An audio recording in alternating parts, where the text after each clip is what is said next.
Chapter 6. The Missing Pieces. Lord Casta Pendragon sat down and put his fists together under the sleeves of his long multicolored robe. The blown-out fire burst into a brilliant flame as he sat to warm himself. He looked up from the fire toward Kimber and Camdar. Kimber was startled by his steely gaze under those bushy gray eyebrows. "Tell me, girl, what has become of the world? It would seem I've been gone a long time." I don't know much. I've not traveled far from home before now, but I've read quite a lot. What I do know is not a lot survived the Cataclysm 500 years ago. All we know from the ruins of the old world is that most of it was destroyed. There are extremely large gorges separating the lands, in its center of the crater of what was once Mount Views. Kimber replied thoughtfully. Was the devastation truly so powerful? That was caused by the release of chaos magic? Law thought to himself out loud. The land is mostly barren and full of nightmare creatures, although there are fortified cities scattered about, and people live in the green zones that are mostly unaffected by the blasted lands outside. Nightmare creatures rarely travel there. They prefer to stick to the darker places. I see. Law got up and slammed his fists together. The air around Kimber and Camdar became denser, as if pressing in on them. They struggled to breathe. "What are you doing?" I can't move. Kimber said, panicking. "I doubt anybody could have survived a cataclysm of such immensity," Law shouted. "You must be one of Guldamir's risen. Come to claim my power," Law said as he squeezed them tighter. Kimber and Camdar fell to their knees, gasping for air. Some in the green zones survived the blasts, Kimber said breathily. Law released the spell and they fell to the floor, panting. "We should never have come here. He destroyed the world once and he'll probably do it again," Camdar said, staring daggers at Law. Law sat back down with a concerned look on his face as they found their feet. "I'm sorry, but the fate of the world rests on my shoulders. I can't be caught, or the world itself might end," Law said, putting his face in his hands. "Despite what you may have been told, that is not entirely true. I tried to stop him. We both did." Law's face looked down sadly. Stop who? Guldamir. It was he who broke the seal. There was a war eons past to hold back the dark and seal away the abyss and chaos magic itself. Guldanir wanted their power for himself, and it wasn't the first of his atrocities. Every power-hungry lord in the land tried to break the seal, and each time they tried, a little more chaos leaked into the world. The more chaos magic. "So, you took it for yourself instead?" Camdar spat at him. Law raised a bushy eyebrow toward him. "No, let me explain. I documented the use of chaos magic so it could be used to help the world. My words are written in that tome you hold." Kimber took out Law's tome from her pack. "But there were others who used it as a weapon to dominate. My apprentice Aram and I swore an oath we would stop them at any cost. By the time we found out about Guldamir's plan, however, he had already amassed a small force of powerful risen necromancers and convinced them to help him. We fought him, but we failed. And in the ensuing battle, the Muse's seal was broken. It released a tremendous amount of magic into the world. Too much, all at once. Guldamir gained one part of the Muse's power. I gained another. And I suspect the other was likely claimed by somebody else. Aram died in the Cataclysm, and if Guldamir had 2/3 of the power, he would have lifted the seal long ago to claim the part that I hold." So that's what really happened. The church has been lying to everyone for hundreds of years and covering up the truth. Guldamir made himself out to be a godlike figure to the people of Thalaria, bringing back the dead, healing the sick. Most people revere him. He's holding them hostage, more like it. Tell me, how did you end up in here? Why did it take so long for you to be free? Guldamir brought me here. At the time, he was still a mage of subpar talent. He planned to keep me prisoner until he learned to extract the power I held. Law shifted uncomfortably. But I sealed the door from the inside and slowed the passage of time from within, while the outside world continued forward. Unfortunately, Guldamir sealed it from the outside as well. A bit of an oversight on my part. I have no idea how long I was trapped inside. I just know it was a very long time. I hoped by now Guldamir would have perished. So I asked you to break the seal through my book. I honestly had no idea who would be waiting for me on the other side of that door. I'm sorry I attacked you, but I have to be careful. I'm glad it was you two and not Guldamir waiting for me. Thor smiled at them. So how has Guldamir stayed alive for 500 years? When Aram fought him, he drained the life from him. He may have stayed alive using the power and extracting the life from the living. Have people gone missing around him? Law questioned thoughtfully. So that's what must have happened to Mum. Kimber replied sadly. Camdar got up and slammed his fist into the cave wall. Damn that bastard. If it's the last thing I do, I'll have revenge for what he did to her. Law got up from his seat. Then we have an accord. I'll help you dispose of Guldamir. Although I don't know the extent of his power now. He's been free for 500 years, and his power would have only grown since then. So the first thing we should do is locate the missing power before he does. I'll use it to defeat him once and for all. How do we do that? You mentioned green zones that were unaffected by the Cataclysm. I believe they may be a good place to start. Some sort of power must have protected them from the devastation, else they would have ended up blighted like everything else. We should be going as soon as possible. No telling when more nightmare creatures may show up. With that raven gone, Lord Guldamir will know something is up. They made their way to the front of the cave and began the long hike out of the crater of Mount Muse. Many stories tell of your exploits with Master Aram. Master Aram. Aram was very talented. It's the reason I took him on as an apprentice. He wore the moniker of All Hardwell, but I'd hardly call him a master. He was more like hired muscle. In fact, his use of magic was very modicum. He was said to have been one of the greatest warriors who ever lived. No doubt. He used his power mostly for combat enhancements. I could always rely on him in a pinch.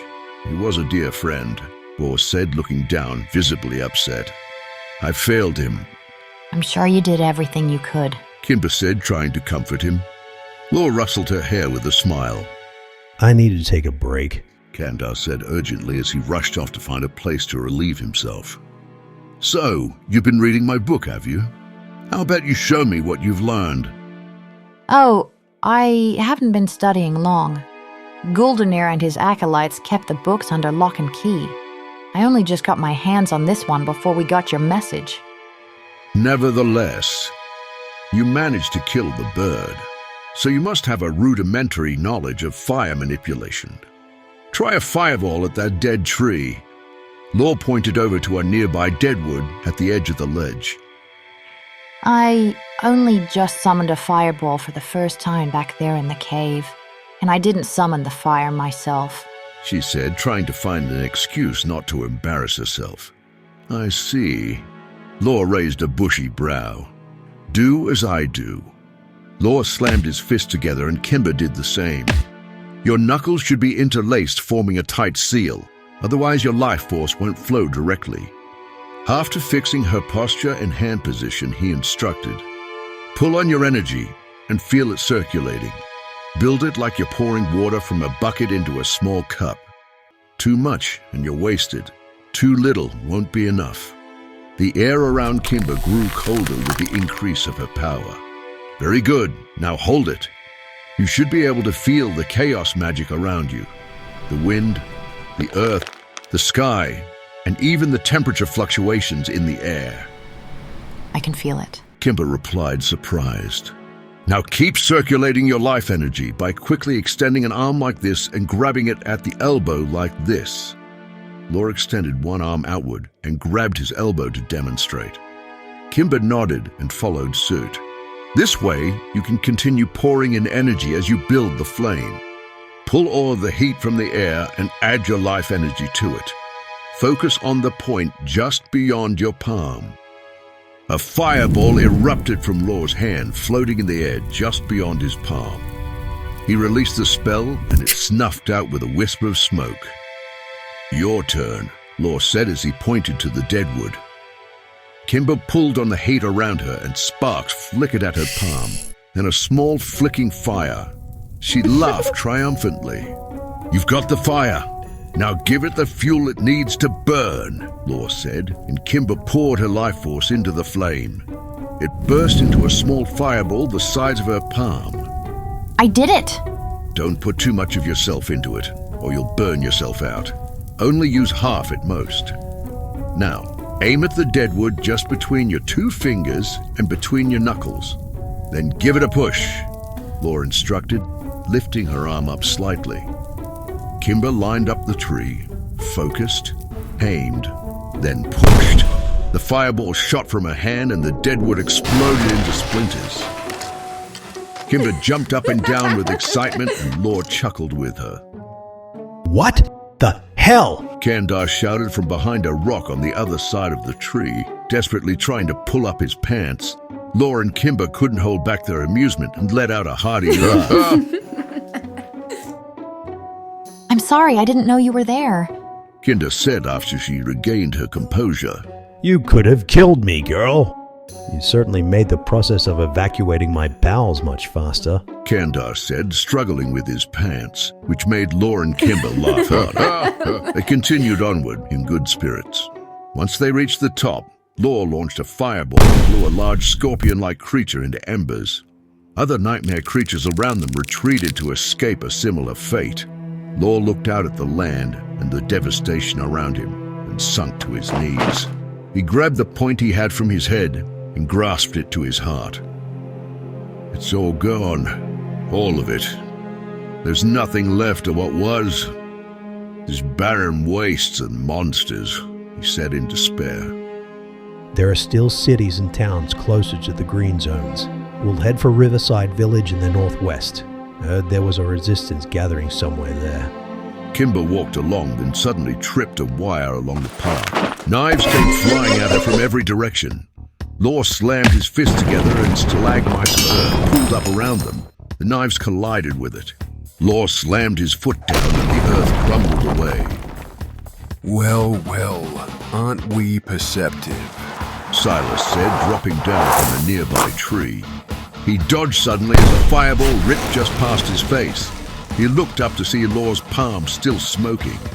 Patience is a virtue, you know. At least let me introduce myself.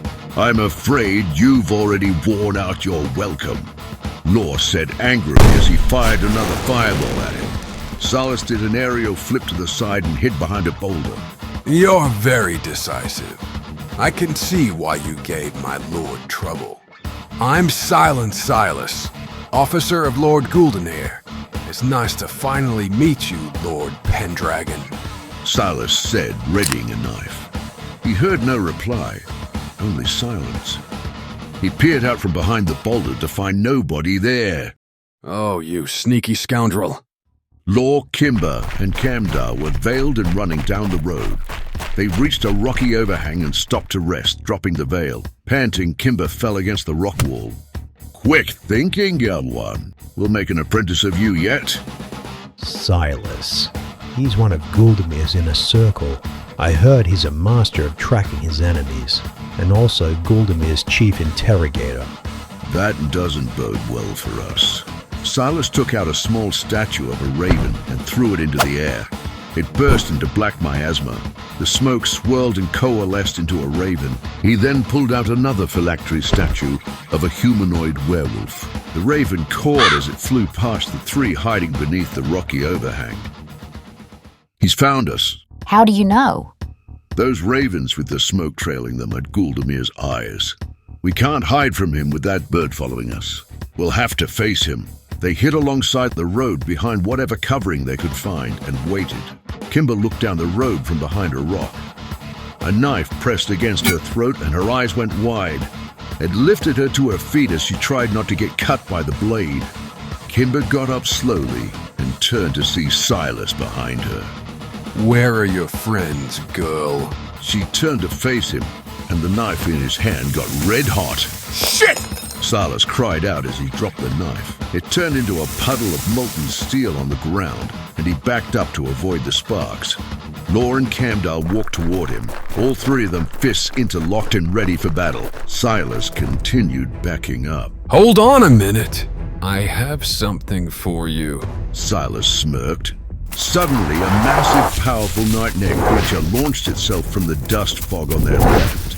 It grabbed Law by the shoulder in its toothy maw and razor-sharp claws and ran off with him into the decayed forest. Law! Kimber shouted, but the creature was too fast and it was gone before they could react. Silas smirked and raised a hand. Several hidden soldiers in armor came forth and charged at them. They were trapped and outnumbered. Camdar summoned wind while Kimber summoned fire, both complementing the other, causing a giant bout of forceful flame.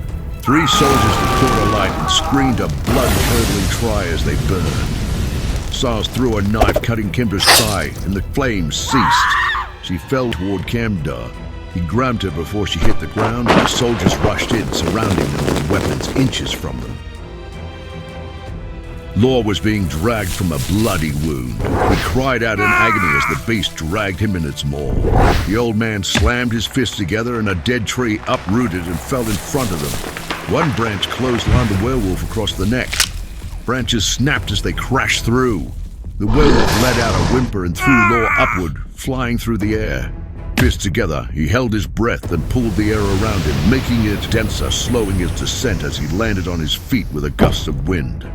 The beast got up and shook itself off, Law's blood dripping from its mouth. I hope you liked that meal, because it's the last one you're ever going to have. The beast accepted the challenge and charged at him on all fours. It was so fast. Law raised his hands to the sky. Rock and broken branches rose up from the ground all around him. Law threw his hands forward and the shatter shot out, piercing the beast's flesh from every angle. It let out a final death growl as it crashed into the ground and slid to Law's feet. Law huffed and fell to his knees, grabbing at his wounds. Then with a grunt, he closed his eyes and began circulating life energy at the wound. Slowly, the wound began to stitch together, leaving a nasty scar from where the teeth and claws had sunk in. Law fought to get to his feet and kicked the werewolf in anger. "You hideous runt of a mother's cud!" he shouted in anger as he stumbled back toward his companions. Kimber and Camdar had their hands tied, armed men pointing sharpened weapons at their faces. Silas searched over them and pulled out Pendragon's tome. He paced in front of them. According to our laws, you are in possession of illegal magical contraband, to which the punishment is... He turned to face them. death. Two soldiers kicked at the back of their legs and they fell to their knees. With a flash, two knives appeared in Silas's hands as he stood in front of Camdar and reached up high with his blade to deliver his judgment. Thunder rumbled loudly in the sky above. Silas looked up confused as the clouds above turned a darker black. Law came walking into the clearing, hands raised to the sky. Electrical energy crackled about him. Lightning struck down around him, exploding at the ground where it landed, kicking up soil and dust. Stars and the soldiers turned stiff like stones for a moment, then all of them dropped simultaneously to the ground unconscious. Law used his magic to unravel their bindings. Kimber and Camdar embraced each other tightly. That was too close. Thank you, Law. We thought we were done for. I thought I was too, Law responded, showing them the holes in his robe, letting them see his scars. How are you still alive? I have faced much bigger foes in the past. That was the biggest nightmare creature I've ever seen. You really are something else, Law. Law just smiled, and Kimber grunted in pain. Law hushed her, moving her hand away. Shh, shh, shh, shh, shh. Let me take a look. Kimber pulled up her dress and showed the slice Silas's knife had left on her thigh. It was bleeding badly. That one will leave a mark, I'm afraid, but I can show you how to heal it. You can't do it for her, like you did for yourself? Afraid not. The act of healing comes from within. If I were to fix it myself, nothing would be in the right place. The body is made of thousands of small cells. So many that I could never place them back together myself. But if we do it ourselves, our body naturally knows where things belong. Focus on the wound. Feel the pain. Your body is pointing you to the exact places that need to be mended. Use your life force to help your body's natural healing process along, and feed it chaos magic to amplify the effect. Kimber nodded. Before Kimber's eyes, the wound began to stitch back together, leaving a small scar. Thanks, Law. What should we do with them? I'll finish them off quickly. We can't afford to have them report back to Guldamir. He began to summon a fireball. It burst to life in his palm and he aimed it at Silas. But as he fired, the raven that was following them swooped down and landed on top of Silas. With a loud call, black miasma fell over Silas, enshrouding him. The fireball snuffed out as it collided. "You're stronger than ever, Pendragon," A dead, raspy voice said from the raven's mouth. Guldamir. His bushy eyebrows fell to a frown. "Now you're back, I'll be taking my power. See you again soon, old friend." The black miasma thickened and faded away with the sound of Guldamir's dead cackle. Silas disappeared. We need to leave. His forces are everywhere. They won't be far behind us. Law and Kimber nodded as they moved off quickly down the trail. A raven flew into the cathedral of the god feared at Necropia, flying awkwardly and looking diminished. It crashed into the floor at the steps of Guldamir's throne in a burst of black miasma. As the smoke cleared, Silas was laying on the floor. "Get up, fool," the Lich commanded. A black miasma claw grabbed Silas by the back of the coat and lifted him to his feet. Silas was semi-conscious, struggling to stay upright. "You failed me." My lord, Pendragon's magic is overwhelmingly strong. Guldamir dropped Silas, who struggled to stay on his feet. The black miasma claw faded away in a wisp of smoke. My lord, my defeat was not entirely without merit. Silas explained weakly. The Lich's expression changed to one of interest. Silas brushed himself off, trying to regain some semblance of his dignity. Based on their current direction, their heading will be one of 4 possible destinations. Dawnshide to the east, Riverside to the northeast, the Living Forest beyond that, or Raven Hill in the north. I doubt they'll be coming here. Guldamir pondered for a moment, then responded. "For 500 years, I've sent my forces into the green zones in search of the missing power. The Living Forest is a hostile place, especially for those like us who are touched by the abyss. It rejects our kind outright. Should Pendragon reach the Living Forest, he might just find the missing power and bolster his already heightened magical ability. If this happens, my reign will end at his hands." Silas looked at him with concern. My lord, I've never heard you utter any doubt in that regard. This missing power, is it really that strong that it could rival you? Guldamir tapped his bony fingers on the arm of his throne. "If Pendragon were to attain it before I do, his power would exceed my own. Needless to say, if that happens, Cinder would remain bound in death forever. For I am the only one who can bring the fallen back to life." Silas's expression changed at the mention of Cinder. How do we know the missing power is in the Living Forest and not one of the other green zones? "My only concern is recapturing Pendragon." The Lich spat at him. "Summon my generals. Gather all available forces. If I remove Pendragon from this equation, then there won't be anything left to oppose me," Guldamir said, standing and pointing toward the door. Silas turned and hurriedly limped out. As the door closed, Guldamir slunk back upon his throne, taking a glass crystal decanter from the table next to it. He let out a roar of anger while he threw it across the room, shattering it into 1,000 tiny pieces. At the Aikitai temple, Den instructed Aelin on combat techniques. Aelin's hair had grown out longer, and he wore it in a queue, just as Den did. Tell me, what do you remember of the forms so far? Aelin put a hand on his chin in thought. Seigan is the form of defense. Den nodded. Yukemi is the art of avoiding damage. Den nodded again. Tarisabaki is the art of moving. Den nodded a third time. You're a fast learner, but let us see if you can put them into practice. He threw a punch at Aelin's midsection. Aelin turned using the Tenkan technique Den had showed him, moving his foot 180 degrees behind him. Putting in a Den's side, the punch moved past without making contact. Den backed away quickly, then followed up with a kick. Aelin slid backward out of the way. Den launched another attack to Aelin's face.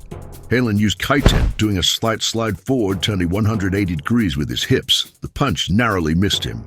Den unleashed a volley of attacks, and Aelin slid back, holding Seigan posture.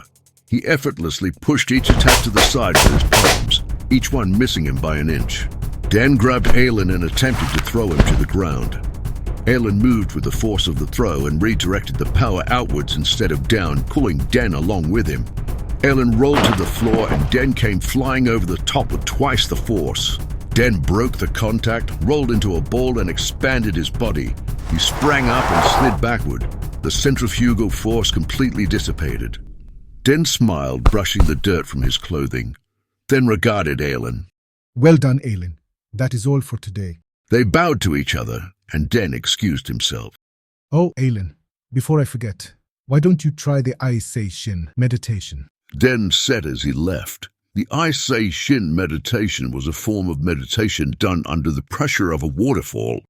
They didn't usually do that type of training that early in the day, so Aelin looked a bit confused. Then Aelin sniffed his armpit and realized that he needed to take a shower, and chuckled as he headed to the falls on the eastern side of the temple. Aelin was deep into his meditation, his focus being challenged by the water's pressure, which seemed to grow heavier and colder over time.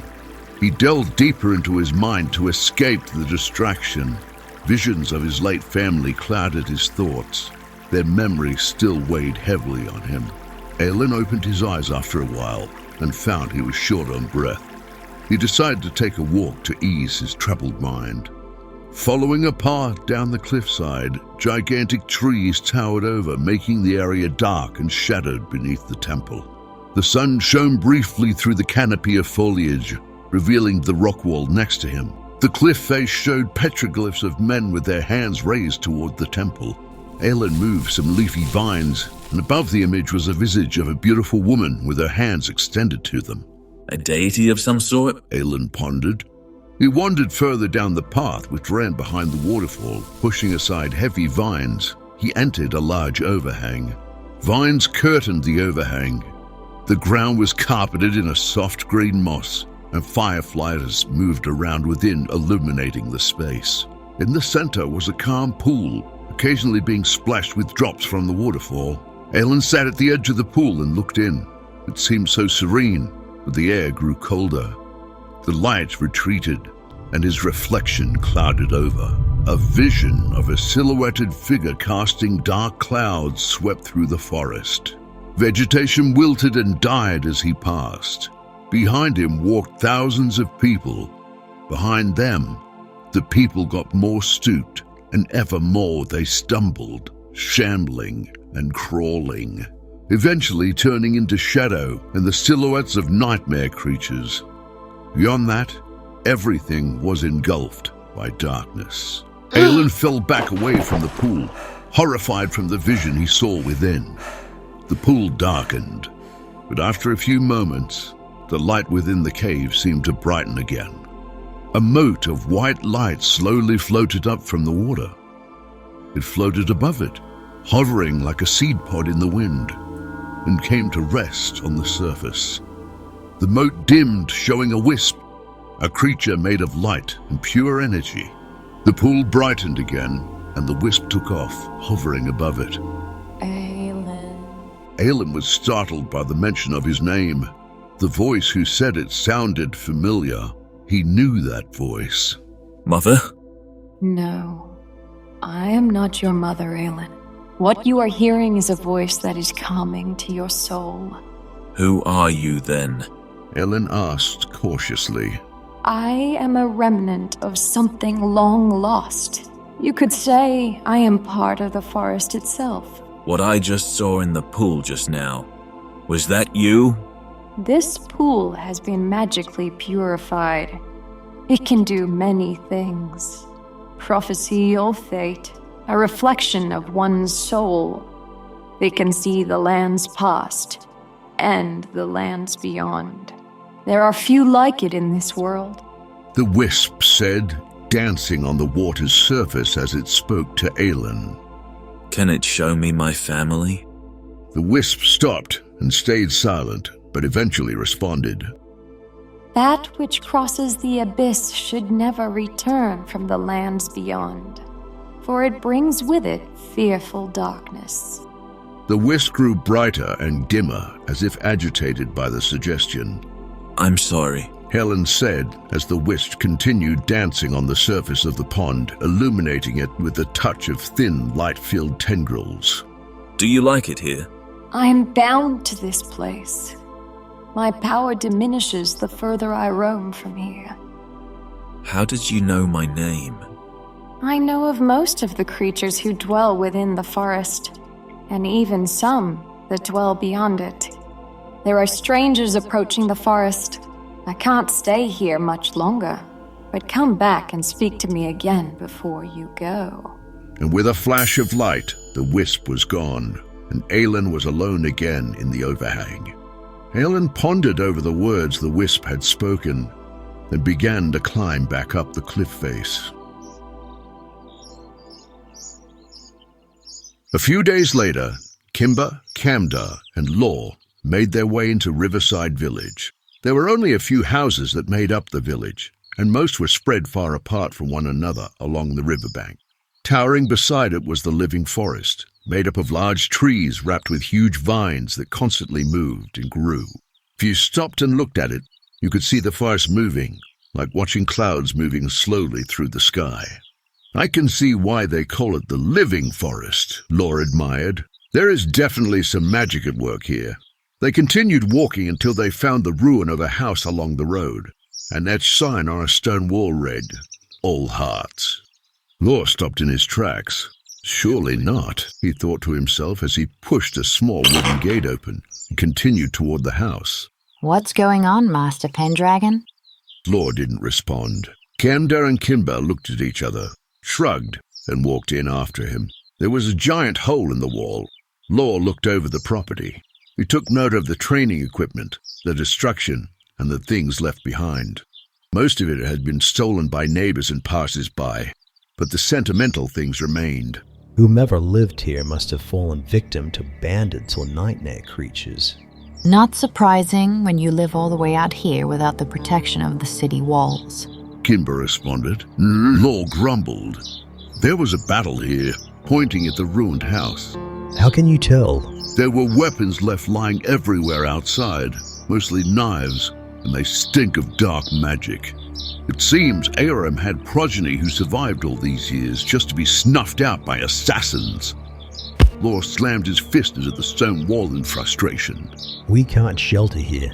It's too exposed. Kandar said as he picked up one of the knives and placed it in the back of his pants. Then onward, into the forest. Wait, we're actually going in there?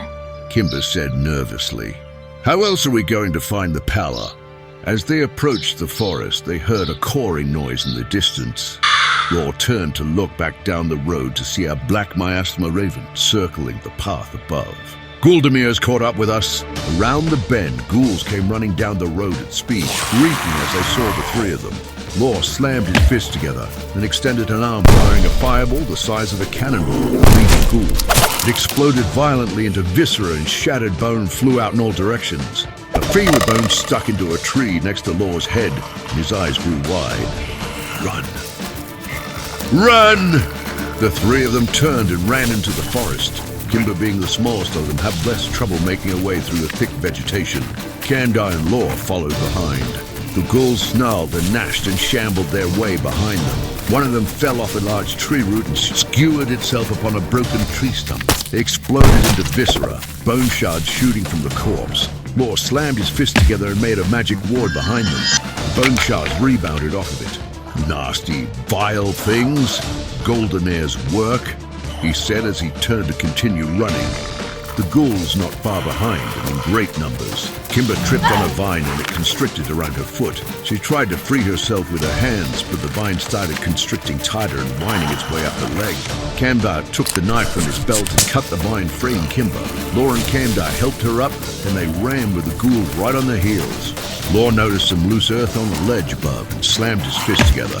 He threw out a hand, and a boulder crashed down and smashed into a tree with another dead tree resting against it. With a loud crack, it fell behind them. They took cover behind a cliff face and landed on the roots. The tree exploded into blood, wood, viscera, and bone shards, taking out more ghouls behind them in a chain reaction of bloody mess, leaving the forest floor looking like a slaughter yard. I didn't think nightmare creatures could enter the green zones.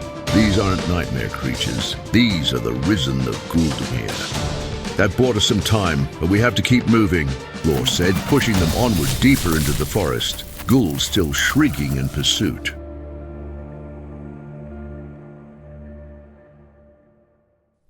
A large black carriage with the symbol of the Church of the God-Feared made its way into Riverside, accompanied by 5 hooded figures in robes on horseback and 6 battalions of the church's armed forces. As they marched their way to the forest edge, the procession stopped. In the carriage, Guldamir held a black flower.